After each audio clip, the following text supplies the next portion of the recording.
Bienvenidos a una nueva reunión de la iglesia de Calle Cabrera. Ayer estuvieron un grupo repartiendo bolsones de comida a familias necesitadas, ropa. También estamos haciendo algunos arreglos aprovechando este cierre temporal de la iglesia, pero seguimos vigentes por las redes, seguimos vigentes vía YouTube, vía Zoom y por donde llega el mensaje. Y tengo un par de pedidos de oración para darles, para que la iglesia, cada uno ore en su casa. Uno es por Marcos Colombo, es un hermano, amigo nuestro de la iglesia de Villarreal que está internado, le está dando oxígeno en el hospital español con COVID. Otra es la suegra de Nenuska, una vinculada a nuestro trabajo y que está internada en el hospital Fernández. Oremos por ella. Y también por la mamá de Cintia, que tiene a sus hijos contagiados y yernos contagiados, pero ella no se contagió y es una persona de alto riesgo. Así que oremos para que la mamá de Cintia, el Señor la cuide y no se contagie. Así que tengamos estos motivos de oración. Vamos a escuchar una alabanza, el conjunto cantando, y después empezamos con Nehemías.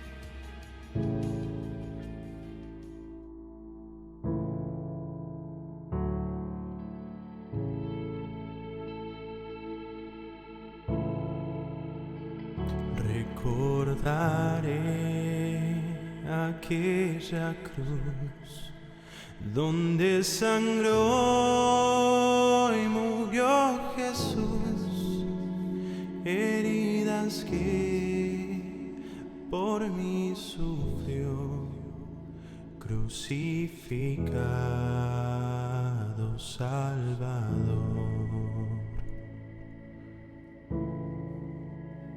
Su cuerpo envuelto en dolor, en el sepulcro reposó, y en soledad él se quedó. Jesús Mesías, el Señor.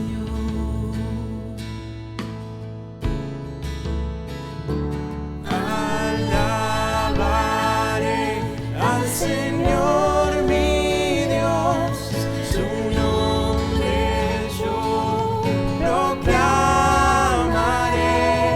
eternamente te cantaré, Señor, Señor mi Dios. Pero al tercer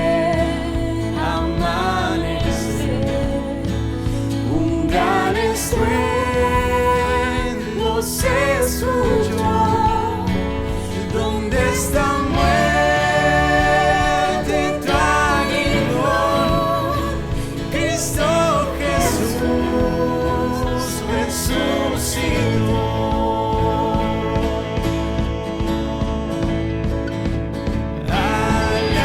Alabaré al Señor mi Dios, su nombre yo proclamaré, eternamente te cantaré, Señor, Señor mi Dios.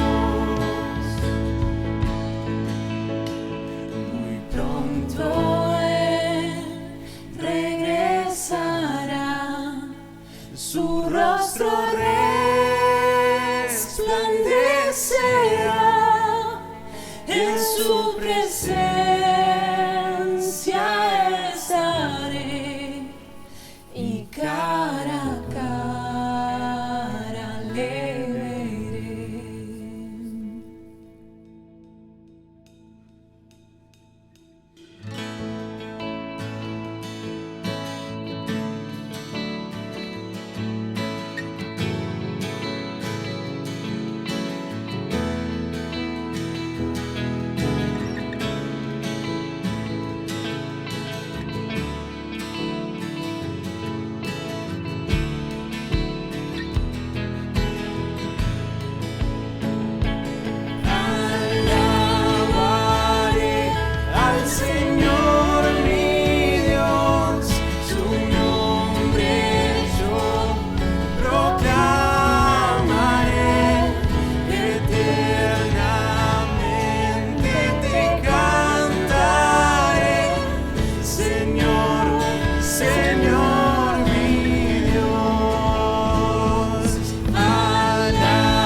linda la alabanza que hemos escuchado, así que ahora vamos a ir al pensamiento, que a ver qué nos dice la Biblia.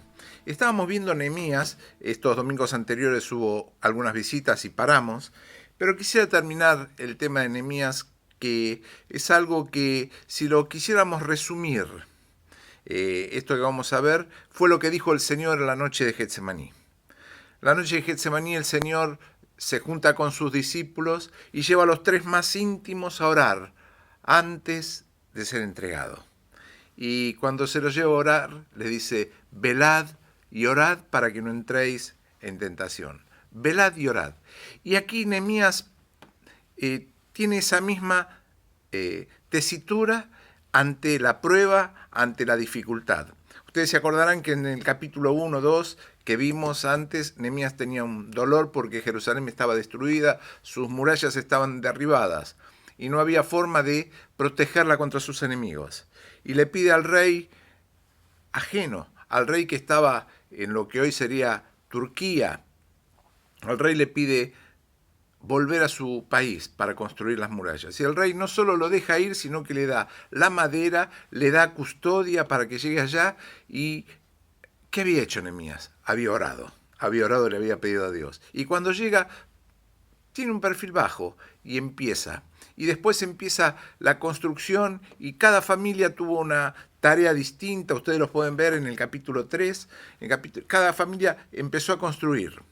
Y cuando uno empieza a trabajar para Dios, empieza a estar en la voluntad de Dios, ¿qué vienen? Los problemas, claro, vienen los problemas. Y habíamos leído la última vez que había 2 personajes, Sanbalat, era uno, que se burlaban de Nehemías y de la obra que estaba haciendo. Y yo quería leer con ustedes el capítulo 4 de Nehemías, algunos versículos. Y fíjense ustedes, si empezamos del principio, el capítulo 4, versículo 1, dice, cuando oyó Sanbalat que nosotros edificábamos el muro, se enojó y se enfureció en gran manera e hizo escarnio de los judíos. Sanbalat era un samaritano, mezclado con otras razas, y hizo escarnio, le hizo burla a Nehemías. ¿Vieron? El bullying ya existía, existía muchos años antes de Cristo. Y 500 años antes de Cristo, Nehemías sufría bullying. No era novedad, no era de esta época sola. Y Sanbalat hace burla. Dice, ¿qué van a construir? Y se junta con otros más y dicen, ¿qué van a mover? El polvo, la tierra. Dice, cuando se sube una zorra, se va a caer la pared que traten de levantar. Y se burlan, hacen escarnio. Sin embargo, Nehemías, ¿qué hace? Dice el versículo 4, dice, oye, oh Dios nuestro, que somos objeto de su menosprecio, y vuelve el baldón de ellos sobre su cabeza, y entrégalos por despojo en la tierra de su cautiverio. No cubra su iniquidad ni su pecado sea borrado delante de ti, porque se airaron contra los que edificaban. Y comenta Nehemías en el versículo 6, edificamos pues el muro, y toda la muralla fue terminada hasta la mitad de su altura, porque el pueblo tuvo ánimo para trabajar. Fíjense ustedes qué lindo lo que cuenta Nehemías acá. Hay un proyecto de edificar las murallas de Jerusalén. Y nosotros en nuestra iglesia, en nuestra comunidad, en nuestra familia tenemos proyectos. Pero esos proyectos deben ser regados con la voluntad de Dios. Deben ser aprobados por nuestro Señor. Nehemías había orado y Dios le concedió el deseo de su corazón y le dio los medios y también la voluntad de que el pueblo trabaje contento, y llegaron hasta la mitad del muro. Cuando llegan a la mitad del muro, Sanbalat y los árabes, y se juntan otros más, empiezan a planear una escalada militar para destruir todo lo que habían construido. Y esto me hace pensar en lo que el Señor decía a sus discípulos, velad y orad. No solamente es trabajar, servir, sino también estar dependiente de la voluntad y saber que nuestro Señor puede contra todo. Miren, estos edificadores tenían terror. Si ustedes leen todo el capítulo, van a ver que se organizaron porque tenían miedo a una incursión nocturna de estos samaritanos, árabes y todos los vecinos que rodeaban a Jerusalén, que no estaban contentos con que Jerusalén fuera a volver a florecer, a ser cubierta, fuera a ser reedificada. Y el versículo, me llama la atención mucho el versículo 16, dice: desde aquel día la mitad de mis siervos trabajaban en la obra, cuenta Nehemías, y la otra mitad tenía lanzas, escudos, arcos y corazas, y detrás de ellos estaban los jefes de toda la casa de Judá. ¿Qué hizo Nehemías? Oró, pero también actuó. Y nosotros no podemos quedarnos, no sirve actuar sin la voluntad de Dios, sin orar. No sirve actuar por nuestra fuerza, sin la presencia de Dios, sin la bendición de Dios. Pero tampoco sirve solamente orar. Nehemías oró y actuó. ¿Qué hizo? La mitad del pueblo construía, la mitad vigilaba por si venía un embate enemigo. Y el enemigo, Dios frustró todos sus planes porque no pudieron atacar, no pudieron hacer. Pero el pueblo seguía construyendo. Y fíjense lo que decía, ¿no? Sigue la lectura, dice: los que edificaban el muro, los que acarreaban y los que cargaban, con una mano trabajaban en la obra y en la otra tenían la espada. Porque los que edificaban, cada uno tenía su espada ceñida a su lomo, y así edificaban, y el que tocaba la trompeta estaba junto a mí. Nehemías había hecho algo de administración. Había organizado, planificado y controlado la construcción del muro. No es el tema ahora la administración, pero Nehemías había sido un buen administrador de lo que Dios le había dado. Pero no hace falta solamente una buena administración, sino hace falta dependencia de nuestro Señor. Nehemías había hecho todo, pero dependía de la voluntad y del poder divino. Y eso es lo que usted y yo debemos hacer día a día, depender de nuestro Dios. Sufrís bullying, tenés problemas. Si el Señor los conoce, si Él está con vos, no tengas miedo. Ora y actúa. Sabe que el Señor va a estar al lado tuyo. Pero fíjense, cada uno de estos construía y tenía la espada. Y nosotros hoy tenemos esta espada, la palabra de Dios. En Efesios se nos dice que la palabra de Dios es la espada de dos filos, que penetra todo. Y la palabra de Dios puede ser la mejor espada si la conoces. ¿Nunca probaron una espada? Yo no probé una espada, pero sí probé un hacha. Un hacha desafilada no sirve. Un hacha, por más que sea pesada, grande, pero si está desafilada no sirve. Y la espada, si no está afilada, si no se conoce, no se sabe tomar, tampoco sirve. No sirve de nada tener la Biblia como un amuleto guardado en nuestra biblioteca, o como tenía un amigo yo que le regalé una Biblia y decía: la voy a llevar en el auto para que me cuide de no chocar. No sirve para nada, no es un amuleto. La Biblia debe ser conocida, debe ser leída, debe ser atesorada y debe ser desmenuzada para saber qué es lo que Dios quiere hablarnos a través de ella a nosotros. Y fíjense, este pueblo con una mano tenían la cuchara de albañil y con otra sostenían la espada. Dice que tenían las espadas en sus lomos. Y el creyente debe ser igual.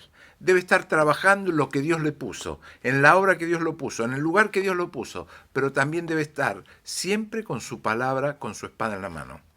Debe ser nuestra palabra siempre sazonada con lo que Dios quiere. Debe estar siempre por encima de todo nuestro mal carácter. Y qué difícil que es, ¿no?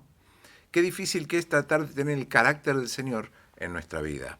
Pero el Señor nos dice: velad, estén atentos y oren para que no los venza la tentación. Y Nehemías hizo eso. Y el pueblo dice que edificaba contento y la obra avanzó. ¿Hubo pruebas? Claro que hubo pruebas. Si ustedes siguen leyendo Nehemías, van a ver que Sanbalat no se quedó contento. Sanbalat siguió, buscó alianzas, buscó gente que diera mal testimonio, que hablara profecías falsas, que mintiera sobre Nehemías. Y Nehemías tuvo que soportar todo esto. ¿Y por qué usted y yo no lo vamos a soportar? Pero, ¿cómo lo soportó Nehemías? Esperando y confiando en su Señor, en su Dios. Y eso es lo que Dios quiere que nosotros hagamos, que esperemos y confiemos en Él, y que le encomendemos nuestra causa a Él.